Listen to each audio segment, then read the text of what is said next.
Chapter 2. Consciousness. It is only by a change of consciousness, by actually changing your concept of yourself, that you can build more stately mansions, the manifestations of higher and higher concepts. By manifesting is meant experiencing the results of these concepts in your world. It is of vital importance to understand clearly just what consciousness is. The reason lies in the fact that consciousness is the one and only reality.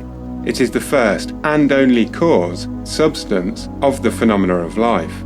Nothing has existence for man, save through the consciousness he has of it. Therefore, it is to consciousness you must turn, for it is the only foundation on which the phenomena of life can be explained. If we accept the idea of a first cause, it would follow that the evolution of that cause could never result in anything foreign to itself. That is, if the first cause, substance, is light, all its evolutions, fruits and manifestations would remain light. The first cause, substance, being consciousness, all its evolutions, fruits and phenomena must remain consciousness. All that could be observed would be a higher or lower form or variation of the same thing. In other words, if your consciousness is the only reality, it must also be the only substance. Consequently, what appears to you as circumstances, conditions, and even material objects is really only the product of your own consciousness. Nature, then, as a thing or a complex of things external to your mind, must be rejected. You and your environment cannot be regarded as existing separately. You and your world are one. Therefore, you must turn from the objective appearance of things to the subjective center of things, your consciousness. If you truly desire to know the cause of the phenomena of life, and how to use this knowledge to realize your fondest dreams. In the midst of apparent contradictions, antagonisms, and contrasts of your life, there is only one principle at work, only your consciousness operating. Difference does not consist in variety of substance, but in variety of arrangement of the same cause, substance, your consciousness. The world moves with motiveless necessity. By this is meant that it has no motive of its own, but is under the necessity of manifesting your concept, the arrangement of your mind, and your mind is always arranged in the image of all that you believe and consent to as true. The rich man, poor man, beggar man or thief are not different minds, but different arrangements of the same mind, in the same sense that a piece of steel, when magnetized, differs not in substance from its demagnetized state, but in the arrangement and order of its molecules. A single electron revolving in a specified orbit constitutes the unit of magnetism. When a piece of steel or anything else is demagnetized, the revolving electrons have not stopped. Therefore, the magnetism has not gone out of existence. There is only a rearrangement of the particles so that they produce no outside or perceptible effect. When particles are arranged at random, mixed up in all directions, the substance is said to be demagnetized, but when particles are marshaled in ranks, so that a number of them face in one direction, the substance is a magnet. Magnetism is not generated, it is displayed. Health, wealth, beauty, and genius are not created. They are only manifested by the arrangement of your mind. That is, by your concept of yourself, and your concept of yourself is all that you accept and consent to as true. What you consent to can only be discovered by an uncritical observation of your reactions to life. Your reactions reveal where you live psychologically, and where you live psychologically determines how you live here in the outer visible world. The importance of this in your daily life should be immediately apparent. The basic nature of the primal cause is consciousness. Therefore, the ultimate substance of all things is consciousness.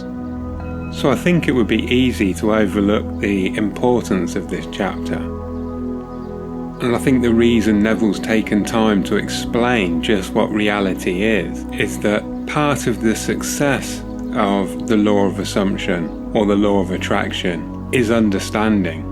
So up until this point, you've probably unconsciously manifested everything in your life, but to consciously manifest, to actually choose what you want to experience, you really need to know that it's inner work, it's subjective work. Neville really wants us to understand that the world, the outer visible world, is merely an extension of ourselves. And I think it's interesting that the latest I read about quantum physics is that these scientists are now beginning to theorize that the universe is a hologram. And what's interesting about a hologram is A, it's made of light, and B, the largest part is merely just a reflection of the smallest part. So as above, so below and all that. If you take one of those old hologram bookmarks and you chop it into 1,000 pieces, the smallest piece will still look like the whole bookmark. And so when you embark on this new journey of manifesting, Neville really wants us to know that it's just inner work. This is changing yourself psychologically, and that's all that matters when it comes to manifesting. You and your environment cannot be regarded as existing separately. You and your world are one. Now there's a lot of hippies out there that can testify to that, having taken acid or magic mushrooms. There's a lot of gurus that can tell you the same thing. When you meditate at a high enough level, this illusion of being a separate entity just gets blown away. You transcend that plane of existence. You know, it's interesting, the rich man, poor man, beggar man or thief are not different minds, but different arrangements of the same mind, in the same sense that a piece of steel, when magnetized, differs not in substance from its demagnetized state, but in the arrangement and order of its molecules. Then he talks about health, wealth, beauty and genius. It's all a different arrangement. You crack an egg, you can poach it, bake it, fry it, scramble it, different arrangements of the same thing. They're all just an egg. The world consists of a lot of different things, but it is all made of the same thing, consciousness. And so it makes sense that if you're not happy with something in your outer world, it's into your inner world that you have to go to make the change.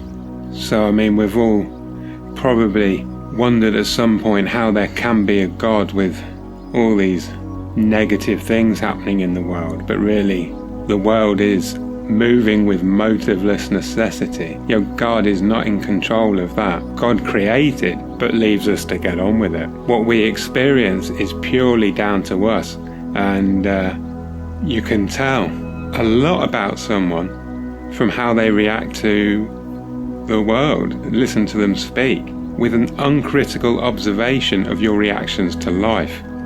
Your reactions reveal where you live psychologically, and therefore where you live psychologically determines how you live in the outer visible world. If you're not happy, if you don't like the world, it's to within that you've got to turn.